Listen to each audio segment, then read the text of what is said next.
naganapang phenomena. Ayon sa mga testigo, isang ordinaryong marshmallow ang lumobo at lumiit sa loob ng syringe. Tara, alamin natin ang kwento mula sa eyewitness. Nung hinata ko yung plunger, biglang lumaki, akala ko magic. Hindi to magic, science to. Voice law ang tawag ito. Ayon sa voice law, volume is inversely proportional to the pressure while having a constant temperature and mode. I'm so smart. Ganito yan, isipin nyo ang marshmallow parang sponge. Kapag umatak ng plunger, parang binibigyan natin siya ng extra space kaya siya lumalaki.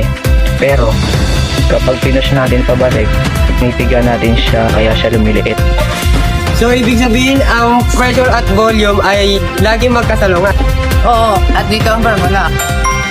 Tama, habang lumalaki ang isa lumiliit. Lagi silang compatible katulad ng relasyon nyo. May humor ka pala.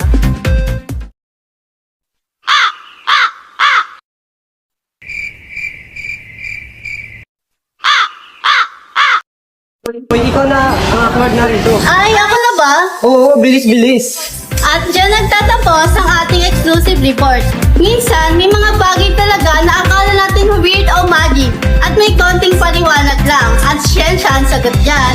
Balik sa'yo, Auntie. May bago ka na namang nalaman. Huwag kalimutang mag-subscribe. Mag-aral pa ng mabuti para hindi puro chismis ang alam. Sa susunod, ito ang Science Daily News.